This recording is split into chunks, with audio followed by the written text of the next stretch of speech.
परम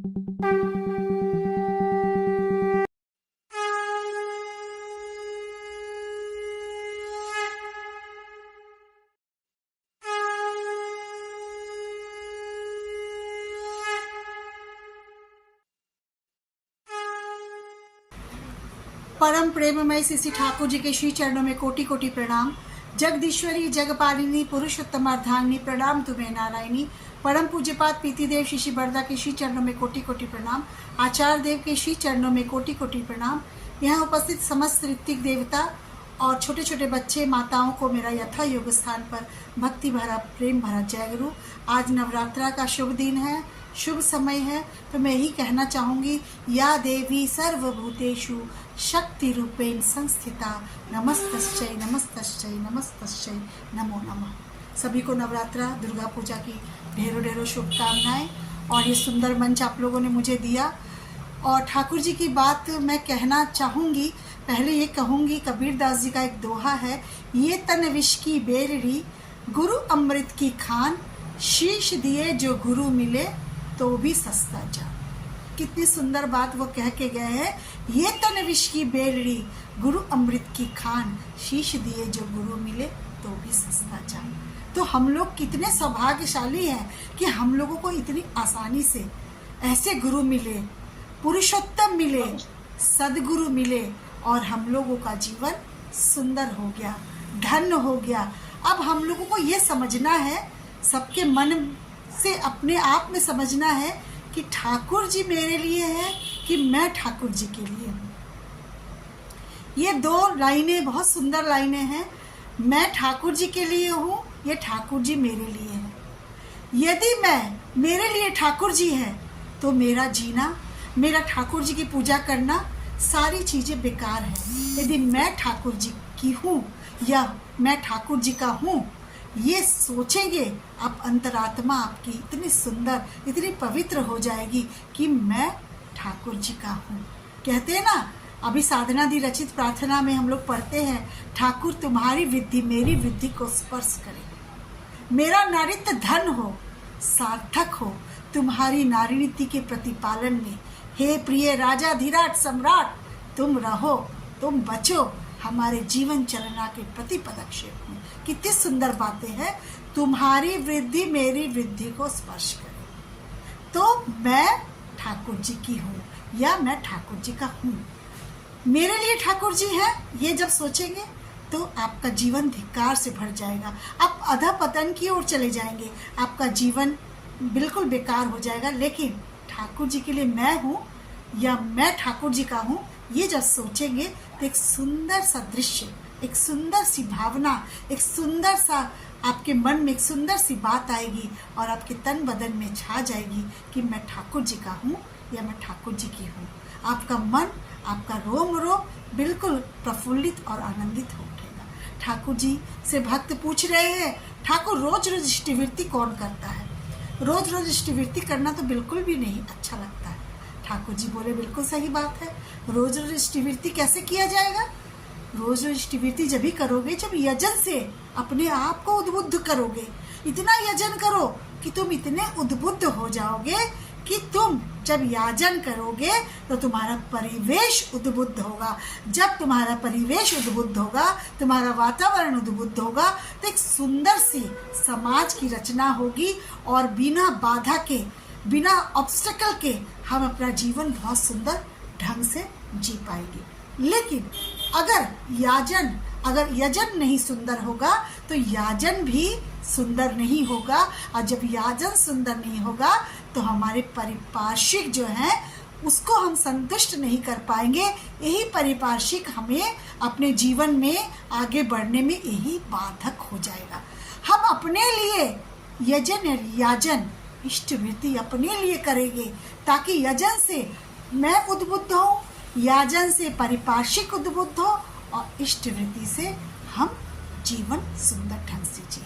ठाकुर जी इतने सुंदर शब्दों में हम लोगों को बता के गए हैं, लेकिन हमारे मन में अनगिनत प्रश्नों का ढेर है। एक बार सरोजनी माँ ठाकुर जी से पूछ रही हैं, ठाकुर तुम तो जानते हो कि उसको ये असुविधा आएगी, उसके ऊपर ये संकट आएगा, लेकिन तुम तो दूर कर सकते, चाहोगे तो तुम उसको दूर कर सकते हो पहले ही, क्योंकि तुम तो अंतर्यामी हो, तुम तो सब जानते हो।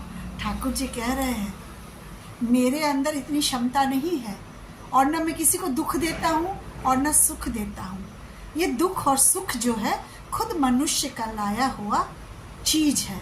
दुख, हम अपने दुख को खुद ही बुलाते हैं और सुख को भी खुद ही बुलाते हैं। हमारे हाथ में दोनों चाबी है, शांति राज्य में प्रवेश करने की चाबी और अशांति राज्य में भी प्रवेश करने की चाबी है। अब इन दोनों चाबी में मुझे क्या पसंद है ये मुझे तय करना पड़ेगा कि कौन सी चाबी से कौन सा ताला खोलना है।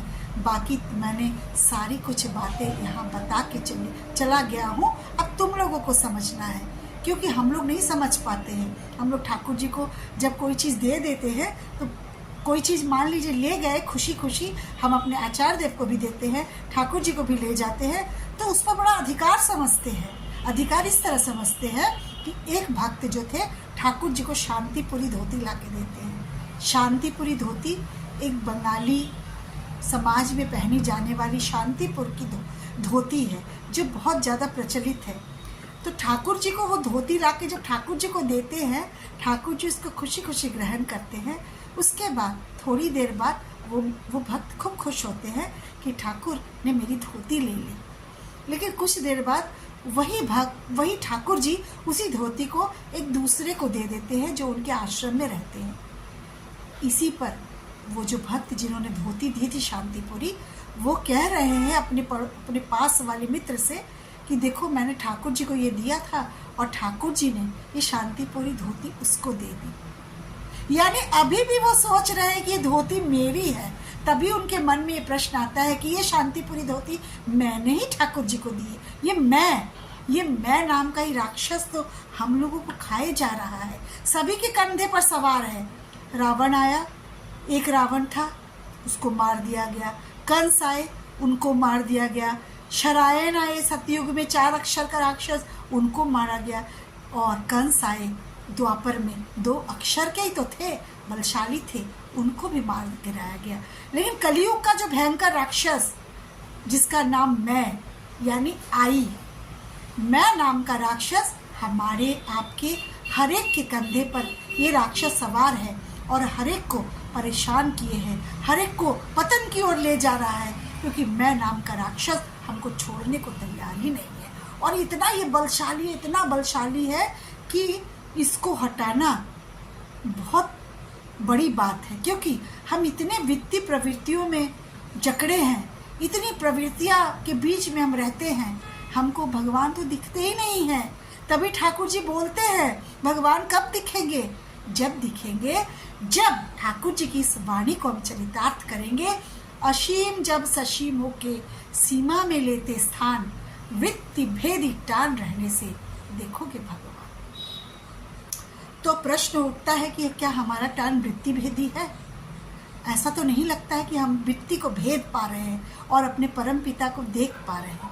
कहाँ हमारे में इतनी क्षमता है? क्योंकि आई मैं नाम का राक्षस जो मेरे कंधे पे, आपके कंधे पे, हम सभी के कंधे पे सवार है, कलयुग का एक बहुत भयंकर बलशाली राक्षस है जो सभी को नष्ट किए जा रहा है।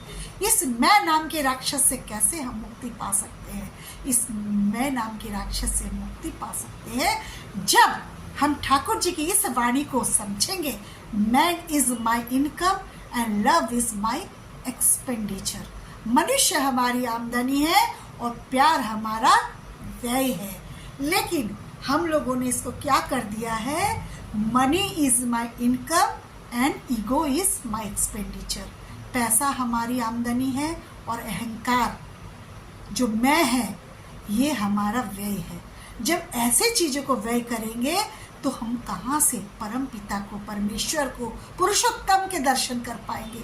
जब मैं नाम के राक्षस के लिए हम लोग दीक्षा लेते हैं, अपने अंदर ठाकुर जी का सतनाम का बीजारोपण करते हैं। इसलिए कहते हैं इष्ट में रखो भक्ति अटूट, शक्ति पाओगे मन में, रंग दो स्वभाव उनके रंग में, पड़ोगे नहीं दुख में।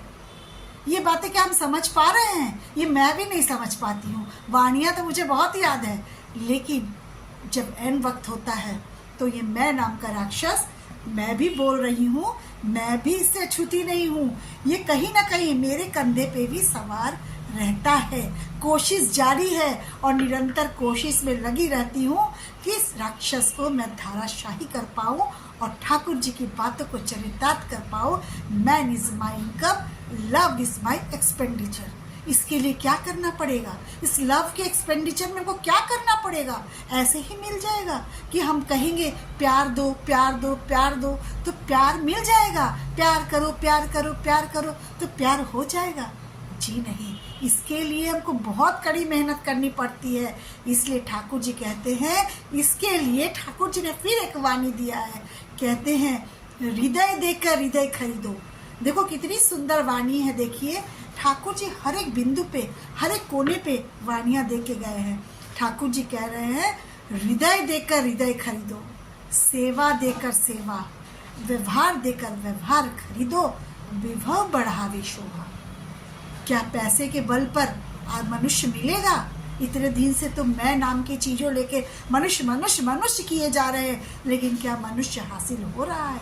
नहीं होगा जब तक ये राक्षस हमारे कंधे पे सवार रहेगा। ठाकुर जी कहते हैं प्यार ही एकमात्र मुद्रा है जिससे हम सब कुछ खरीद सकते हैं। Love is only one coin which we can purchase bliss. सारी बातें तो आपके समक्ष है, सारी बातें मुझे भी मालूम है, फिर कहाँ मैं इन जंजाल में हम लोग फंसे हैं, कहाँ हम लोगों को पुरुषोत्तम दिखाई दे रहे हैं, कहाँ हमारे परम पिता दिखाई दे रहे हैं? क्योंकि वृत्ति भेदी टान हमारे में नहीं है, हमारे में नहीं है, आपके में भी नहीं है, दुनिया में नहीं है। जिसके पास वृत्ति भेदी टान है वो परम पिता को बैठे बैठे ही दर्शन कर लेता है। कहीं देवघर, कहीं मंदिर, कहीं मस्जिद, कहीं गुरुद्वारा, कहीं गिरजाघर जाने की ज़रूरत ही नहीं है। बैठे बैठे वृत्ति भेदी टान से हम लोग परम पिता को बैठे बैठे ही दर्शन कर लेंगे। तो हम लोग प्यार की मुद्रा को मार्केट में ले जाएंगे, बाजार में ले जाएंगे। कौन से बाजार में? सब्जी मंडी में, किराना स्टोर में, मॉल में, कहाँ ले जाएंगे? ठाकुर जी कहते हैं सत्संग ऐसा कारखाना है कि यहाँ पर मनुष्यों का मरम्मत होता है। Just satsang is just like a motor car, which एक मोटर गैराज की तरह है, जहाँ पर जो सुंदर मनुष्य है उनको तो सीधे जाने दिया जाता है। जैसे गैराज में पुरानी गाड़ियाँ भी आती है, उनको रेनोवेट किया जाता है, सुंदरता प्रदान की जाती है, तब मार्केट में छोड़ा जाता है। इसीलिए हम लोग को सत्संग का आश्रय लेना पड़ता है ताकि हम गैराज में आके अपने जीवन को सुंदर और अति सुंदर बना सके। एक माँ जो होती है, ठाकुर जी ने कहा है नारी ही जाति की जननी है। इससे सर्वोच्च स्थान आज इस नवरात्रि के शुभ बेला पे, शुभ अवसर पे, इससे बड़ा माँ के लिए क्या बात हो सकती है? एक एक नारी ही जाति की जननी है। इसलिए ठाकुर जी नारी नीति में कहते हैं तुम मनुष्य की माँ जैसा बनने की सेवा, मनुष्य की माँ जैसा बनने की चेष्टा करो, कथनी सेवा और भरोसे से, लेकिन घुल मिलकर नहीं। देखोगे कितने तुम्हारे अपने होते जा रहे हैं। तो हम लोगों को कैसा बनना है? नारी नीति जो अध्याय है, इसको अभी समझने हम लोग पहले नहीं समझ पाते थे, क्योंकि हम लोग पुस्तक बनकर पुस्तक बने थे। इसके एसेंस और सार को समझने की और मज्जागत करने की तो दूर की बात है, कर ही नहीं पाते थे। लेकिन कोरोना पीरियड ऐसा आया, समस्त विश्व पटल को, पूरा भारत को, पूरा सत्संग जगत को बदल दिया। और कोरोना पीरियड में हम लोग जिंदा रहे, हम लोग समृद्ध रहे, हम लोग सुंदर से जीवन यापन किए, क्योंकि हम लोग ठाकुर जी को लेके चल रहे थे। इसीलिए ठाकुर जी का ऑनलाइन सत्संग लगातार हम लोग कर रहे थे और नारी नीति और सत्यानुसरण का व्याख्यान हम लोग रोज रोज सुनते थे। अपने हिसाब से नारी नीति का कहीं व्याख्यान नहीं दिया है, हम लोग अपने हिसाब से उसको समझ रहे थे और उसके एसेंस और सार को मज्जागत करने की चेष्टा कर रहे थे। इसी चेष्टा में मैं जान पाई कि सेवा और शुश्रूषा ये दोनों एक चीज़ें नहीं हैं। पहले मैं सोचती थी ये सेवा और शुश्रूषा तो दोनों एक दूसरे के पर्यायवाची है, लेकिन जी नहीं, बहुत अंतर है, ज़मीन आसमान का अंतर है। सेवा कहते हैं, सेवा एक दीर्घकालीन प्रक्रिया है। जो कहते हैं ना कि सेवा का ध्यान आते ही लोगों का दर्द जान लेना और उसको जानकर ही तुरंत उसको क्रियान्वित करना।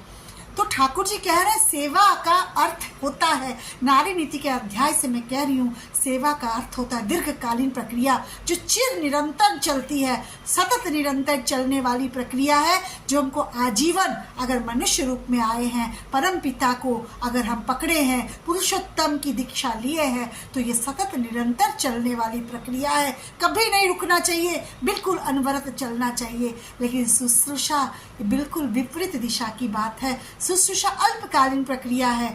जब कोई मनुष्य या कोई माँ, जब कोई बच्चा बीमार पड़ता है, क्या किसी का एक्सीडेंट हो जाता है, तो हम अल्पकालीन उसकी सेवा करते हैं, उसकी हॉस्पिटल में देखभाल अल्पकालीन करते हैं जब तक वो ठीक ना हो जाए। तो ये थोड़े समय की प्रक्रिया को शुश्रूषा कहते हैं। इसलिए सेवा और शुश्रूषा में विराट अंतर है। इसके अंतर को हमने नारी नीति के माध्यम से कोरोना पीरियड के में हम लोगों ने इसके अंतर को समझे, और इसके अंतर को समझ के हम लोग अपने जीवन में जो मैं रूपी राक्षस है, इस मैं रूपी राक्षस को सेवा और शुश्रूषा के माध्यम से मारने का सतत निरंतर प्रक्रिया हम लोग कर रहे हैं, करते रहेंगे और करते जाएंगे। और बड़ी माँ के विषय में मैं यही कहूँगी कि बड़ी माँ हमारे जीवन की आधार है। हम जननी जो माँ है, जो नारी नीति का जितना अध्याय है, ठाकुर जी ने बड़ी माँ को देख के ही लिखा है। क्या आप में 8 गुण नहीं है, 8 वैशिष्ट नहीं है? आप में भी है, मेरे में भी है, लेकिन हमारे में और बड़ी माँ में एक ही अंतर है कि बड़ी माँ में ये 8 वैशिष्ट जागृत अवस्था में थे और हम लोगों में वो सोई अवस्था में है। कुछ कुछ वैशिष्ट जागृत है, कुछ कुछ वैशिष्ट सोई अवस्था में है। इनको जगाना असंभव नहीं है, कठिन जरूर है लेकिन नामुमकिन नहीं है। हम और आप इसको सतत निरंतर प्रक्रिया से इसको हम लोग जगा सकते हैं, 8 वैशिष्ट को जगा सकते हैं और अपने जीवन को, अपने आने वाली पीढ़ी जो हमारे बच्चे हैं, विशेषकर मैं यहाँ पर लड़कियों, कन्याओं की बात करूँगी कि मैं भी कभी कन्या थी। एक कन्या ही माँ बनती है, एक कन्या ही पत्नी बनती है, एक कन्या ही हुआ बनती है, एक कन्या चाची बनती है, एक कन्या भाभी बनती है, एक कन्या बहन बनती है, एक कन्या भाभी बनती है। वो कन्या बचपन से जब कन्या रहती है तो उनको सिखाना चाहिए कि कन्या को कैसे रहना चाहिए। कन्या मेरी अध्याय कितना सुंदर है कि इस तरह रहना चाहिए कि सारे देवी देवता नतमस्तक हो जाए, नत जानू हो जाए, भक्ति सा संभ्रम भक्ति गदगद कंठ से माँ मेरी, जननी मेरी कहते हुए मुग्ध हो, बुद्ध हो, तृप्त हो, कृतार्थ हो, तभी तो हम कन्या कहलाएंगे, तभी तो हम सती कहलाएंगे। हम और आप में सतीत्व का बहुत बड़ा गुण है।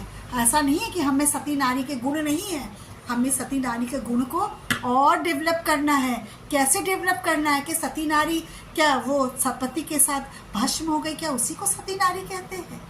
मैं जहाँ तक विश्लेषण कर पाई हूँ कि सती नारी इसको कहते हैं जो अपने पति को इष्ट के चरणों में समर्पित कर देती है और खुद को पति के चरणों में समर्पित कर देती है।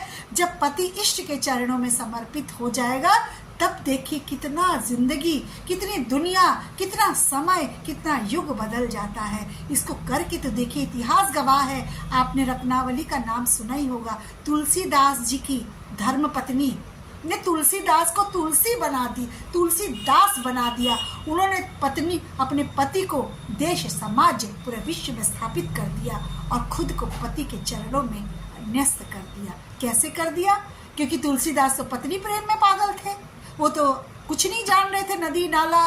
तो बस रत्नावली की एक ही लाइन, तो रत्नावली ने ब्रेकिंग पॉइंट कहा था, अस्थि चर्ममय देह मम, जाने कैसी प्रीत ऐसी सोसी राम में तव न हो बड़ी भी। कितनी सुंदर लाइनें कही है। और यही ब्रेकिंग पॉइंट था। तुलसीदास एक पत्नी प्रेम में अंधे व्यक्ति से तुलसीदास बन गए और न जाने कितने ग्रंथों की रचना कर दी। क्या ये रत्नावली का गुण हमारे में नहीं है? आपके में भी नहीं है? आपके में भी है, मेरे में भी है। इसको नर्चर करना पड़ेगा, इसको हमको जगाना पड़ेगा, और जगा के सुंदर परिवेश की रचना हमारे ही हाथ में है। हमारे हाथ में सारी कुंजी है। हम किसको खोल सकते हैं, इसको बंद कर सकते हैं। मेरे जीवन में तमाम घटनाएं ऐसी है कि मैं पूरी जीवन ही मेरा काया पलट हो गया। कभी नहीं सोची कि मैं एक दीक्षित हूँ, सोस्तेनी होल्डर हूँ, क्योंकि हम लोग जो माँ लोग हैं ना, बहुत डरते हैं। हम पहले से डरने लगते हैं कि अपनी बेटियों को सोस्तेनी नहीं दिलाना है, दीक्षा भी नहीं दिलानी है, क्योंकि उसको दूसरे के घर जाना है। दूसरे के घर जाना है, अरे भाई दूसरे के घर जाना है, इसीलिए तो उसको दीक्षा करानी है, ताकि परम पिता उसके कंधे पे सवार होके विशालका यूनिवर्सिटी में जाए, जहाँ उनकी हर रूप में जो आए राक्षसों से रक्षा करे। ये हम माँ को, मुझे, आपको, सबको समझना पड़ेगा।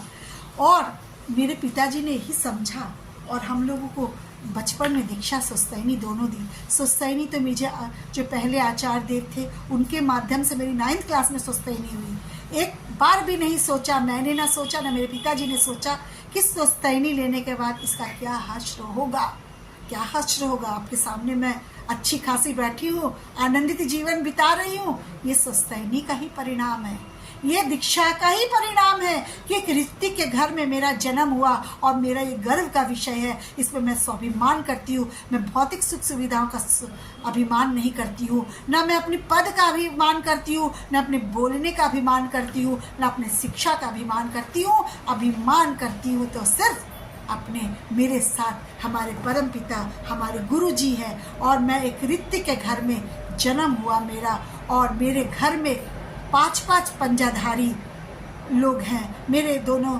भैया पंजाधारी हैं। मेरे पिताजी जो भी 90 वर्ष की अवस्था में उनका इंतकाल हो गया जून महीने में, और मेरे पति ये भी पंजाधारी हैं। इस विषय का गर्व है, इस विषय का गर्व है कि मेरे बच्चे सोस्तेनी होल्डर हैं। वो ठाकुर जी को लेके चल रहे हैं। ये सब भौतिक सुख सुविधाएं तो आती जाती चीज़ें हैं, ये तो आज है कल नहीं है, लेकिन इस पर आप गर्व करके देखिए। इसका गर्व आपको कोई नहीं छीन सकता है। भौतिक सुख सुविधा एक बार आपका जा सकता है, लेकिन पुरुषोत्तम की दीक्षा लेके आप गौरवान्वित होइए, अपने बच्चों को इसमें लाइए। अपना तो अपने जीवन जी ही लिया है। हमारी जो आने वाली पीढ़ी है, हमारी जो मातृ सम्मेलन की मशाल जिनके हाथों में होगी, उनके बारे में सोचिए। उनके बारे में कौन सोचेगा? हम और आप तो सोचेंगे, माता ही तो सोचेंगी। नवरात्रा का समय चल रहा है, इतने हम शक्तिशाली हैं, क्यों नहीं हम अपने बच्चों की, लड़कियों की दीक्षा और सोस्तेनी में क्यों झिझकते हैं? मेरी तरह बिल्कुल कहते ना, झंझट तूफान जितना भी आए, मन में रखना जोर, माथे पे तेरे दयाल ठाकुर क्या चिंता तेरी हो। ये बातें मैं भी कहती हूँ, आप भी कहिए, और दृढ़ हो जाइए। दृढ़ संकल्प ले लीजिए कि मुझे अगर लड़कियों की दीक्षा नहीं हुई है तो दीक्षा करानी है, और कालांतर में सोस्तेनी करानी है। मैं और आप कौन होते हैं सोचने वाले? सोचने वाले बैठे हैं, वो सोचेंगे कि कैसा होगा। जैसे उन्होंने मेरे विषय में सोचा, और मैं एक अदीक्षित घर में ब्याही गई, और आज एक सुंदर सा जीवन अदीक्षित घर में जाके भी, और मैं सोस्तेनी व्रत का पालन कर पाई। लेकिन कुछ दिशा निर्देश आचार्य देव जो पहले थे, उन्होंने दिए थे दिशा निर्देश कि जाके ज़्यादा ज्ञान देने की बात नहीं है कि मैं सोस्तेनी हूँ, मैं ये नहीं खाऊंगी, मैं वो नहीं खाऊंगी। ज़्यादा वो कह रहे थे ना कि जो घड़ा भरा रहता है, पूरा जो मटका भरा रहेगा, उसको आप तालाब में डुबोइए, आवाज़ नहीं करेगा। यानी जो ज्ञान से भरा है वो आवाज़ नहीं करता है। जो अधगर गगरी छलकत जाए, जो आधा घड़ा भरा है उस गुड़गुड़ाता वही है। तो गुड़गुड़ाना नहीं चाहिए। हम लोगों को सुंदर अपने हिसाब से कैसे मैनेज करना है। बड़ी माँ का जीवनी, अभी तो ये कोरोना पीरियड में हम लोगों ने बड़ी माँ के बारे में कितनी सारी बातें जानी जो पहले नहीं हम लोग जान पाए थे, लेकिन अब तो हमारे पास बहुत समृद्धशाली हैं। बड़ी माँ के बारे में हम बहुत चीज़ें जानते हैं कि बड़ी माँ बहुत मीठी बातें करती थी। ठाकुर जी ने उनको ही देख के बोला था, बातें करना गुड़ के जैसा, रहे देह लिपटाए, बड़ी होने पर भी मीठी बातें उल्टी दिशा में खाए। तो बड़ी माँ के विषय में ठाकुर जी इतने सुंदर से बोले, और ठाकुर जी का कि एक एक बातों को बड़ी माँ ने चरितार्थ किया। जो कन्या इतनी छोटी अवस्था में, बाल्य अवस्था में शादी करके विशालका यूनिवर्सिटी में आई, विशालका यूनिवर्सिटी ससुराल जैसा अभी महसूस मैं भी करती हूँ कि ये यूनिवर्सिटी सही में इतना बड़ा है, और इतना मतलब इस यूनिवर्सिटी में हम लोग अंत समय तक सीखने की प्रक्रिया चलती रहती है, और अंत समय तक भी शायद हम लोग खरा नहीं उतर पाते हैं। मापदंडों पे खरा उतरना बहुत मुश्किल है। इसलिए ठाकुर जी बोलते हैं इस विशालकाय यूनिवर्सिटी में सबको बड़ी माँ के जीवन को पढ़ के, लिख के और बता के अगर हम विशालकाय यूनिवर्सिटी में प्रवेश करेंगे तो हम इतना सुंदर जीवन जिएंगे जैसे मैं सुंदर जीवन जी रही हूँ, आपके समक्ष उपस्थित हूँ। ये कोई बोलने वाली बात नहीं है। आप कहीं से भी पूछ लीजिएगा, कहीं भी, कि मैं जब शादी होके आई तो मेरे ससुराल में एक भी दीक्षा नहीं लिए हुए थे। वहाँ ठाकुर जी को कैसे स्थापित करना था। कई जगह जब मैं पति के साथ जाती हूँ, दीक्षा देने जाते हैं, तो कई जगह माएँ बोलती है कि मैं नहीं कर पाऊंगी इष्टवृत्ति क्योंकि मेरे पति बिल्कुल अगेंस्ट है। लेकिन मुझे ऐसा लगता है कि कैसे ये संभव हो सकता है कि 24 घंटा के पति के आंखों में सीसीटीवी कैमरा लगा कि आपको 24 घंटा आपको नजर रखे है कि ये इष्टवृत्ति कर रही है कि नहीं कर रही है। ये हम लोगों की मन का फितूर है। इष्टवृत्ति तो 2 सेकंड 2 मिनट का काम है। बाथरूम में भी कर सकते हैं, कहीं भी कर सकते हैं अगर आपको शंका है तो। इष्टवृत्ति जीवन रक्षक प्रणाली है, इसको हम कैसे छोड़ सकते हैं, कैसे भूल सकते हैं। और इष्टवृत्ति से तो हमारी दीक्षा ही बचती है। दीक्षा लिए हैं और इष्टवृत्ति नहीं करेंगे तो हमें अपने बच्चों को, माँओं को विशेषकर मैं यही कहूँगी कि अपनी लड़कियों की दीक्षा जरूर कराएं। समाज क्या कहेगा? समाज कुछ नहीं कहेगा। समाज तो आपको छोड़ देगा। आपकी बेटी की जिम्मेवारी क्या समाज लेगा? ससुराल में अगर कुछ गलत होता है तो उसकी जिम्मेवारी क्या समाज लेगा? जब समाज नहीं लेगा उसकी जिम्मेवारी बिल्कुल ठाकुर जी के ही कंधे पे रहेगी, और ठाकुर जी ही उसकी रक्षा करेंगे। माँ बाप नहीं जाएंगे उसके साथ। तो ठाकुर जी हमारे जीवन की रक्षा करते हैं, और हम लोग इतना भूल करते हैं कि अपने लड़कियों को, मैं कई जगह पति के साथ जाती हूँ, पतिदेव के साथ, तो सब जगह यही प्रश्न होता है कि क्या हमारे बेटी दीक्षा बेटी को दिलाएं? बेटे को दिला दीजिए, बेटे को। और कभी कभी लोग कहेंगे मेरा बेटा, गुरुजी, जैसे उत्तर प्रदेश में कभी कभी ऋतिक को भी लोग गुरुजी ही मान लेते हैं, बोलते हैं। ऐसे बोलने की परंपरा है कि हम लोग अपने गुरुजी मेरे पति को आश्रम में ले जाइए, वहाँ छोड़ाइए। क्या आश्रम कूड़ेदान है कि जितना कूड़ा बिन बिन के आप आश्रम में भेज दो?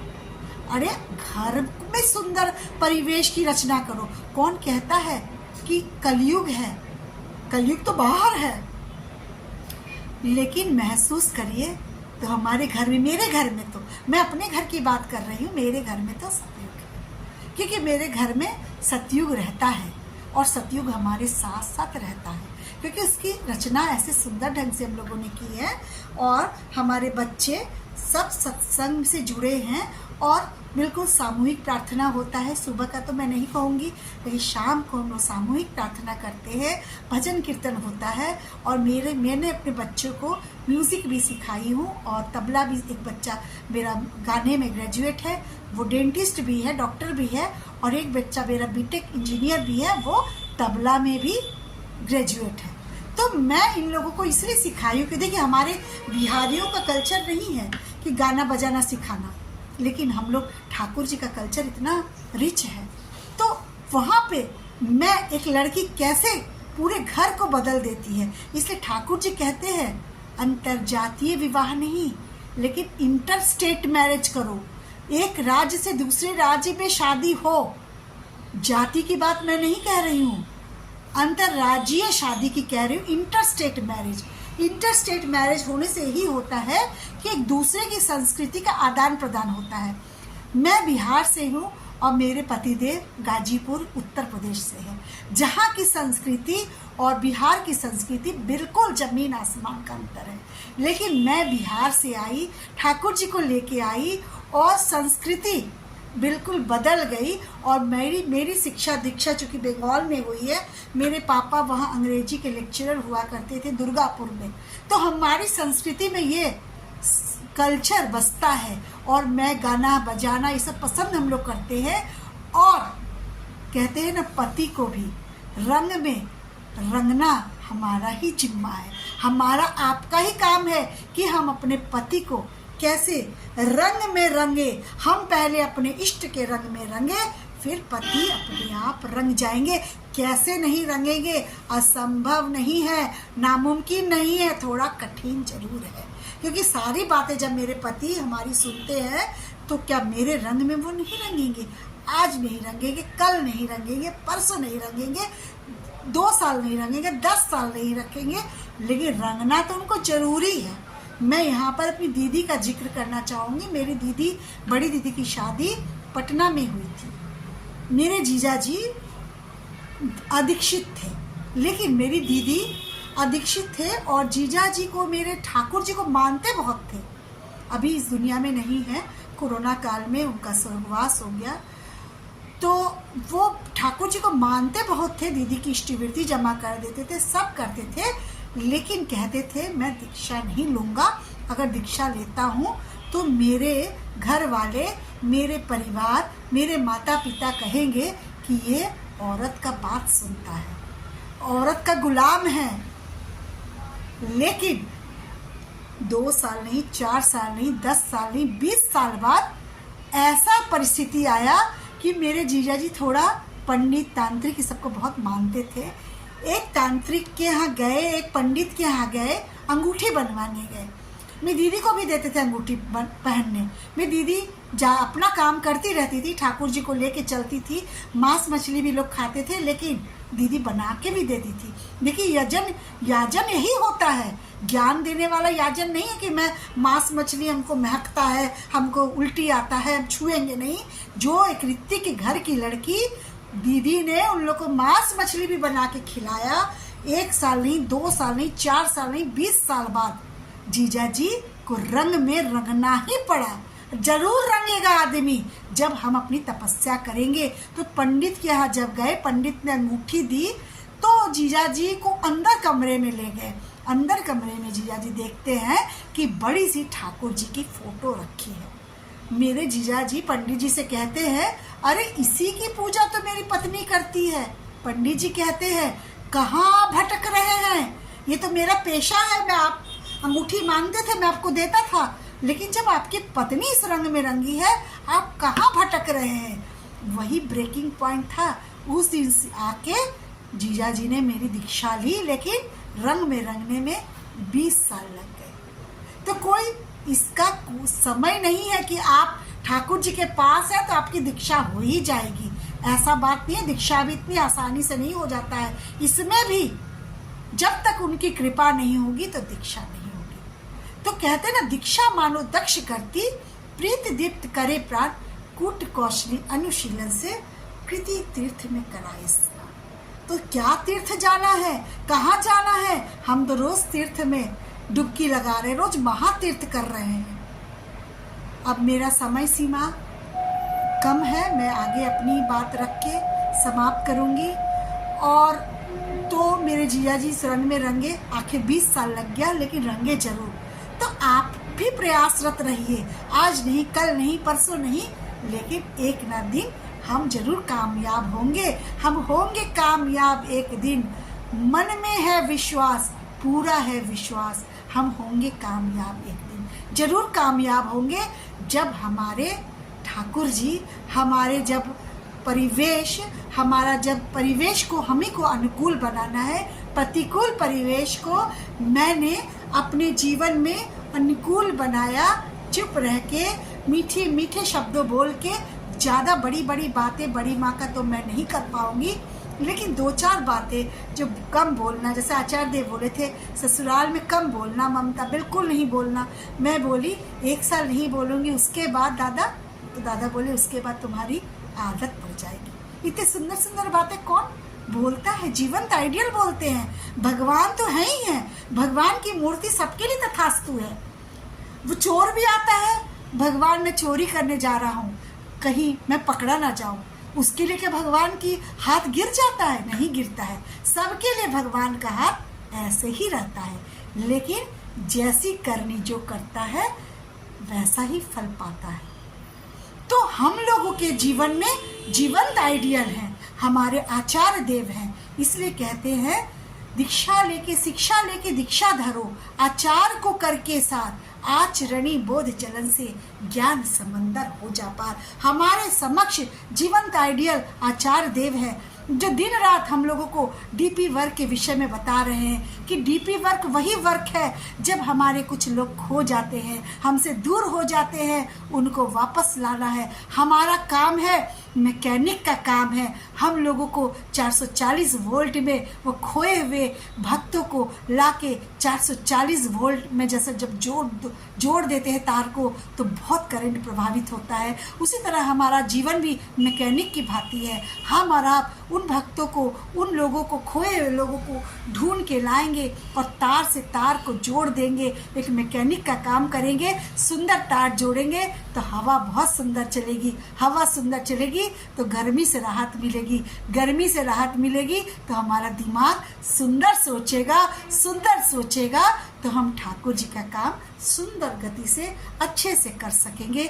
इसलिए मैं सभी को कहती हूँ, दीक्षा पत्र कार्य में सब लोग संलग्न होइए। सभी जगह दीक्षा पत्र की धूम मची है और इस धूम में हम लोग भी शामिल हो जाए और धूम को और धूमधाम से करें। बच्चों को शामिल करें, आने वाली पीढ़ी को शामिल करें और हम लोग तभी पुरुषोत्तम के काम में, हम लोग पुरुषोत्तम की लीला को समझ पाएंगे। हम लोग रोज हमारी पुरुषोत्तम लीला कर रहे हैं, लेकिन हमारे चक्षु, हमारी आंखें उनको देख नहीं पा रही है। आप एक बार डीपी वर्क करके तो देखिए कितना सुंदर जीवन हो उठता है। ज़्यादा समय नहीं लेते हुए बहुत सुंदर आप लोगों ने मुझे समय दिया और इस समय का सदुपयोग मैं कर पाई और सभी की मंगल प्रार्थना करते हुए सभी को बहुत बहुत जय गुरु। जय गुरु माँ।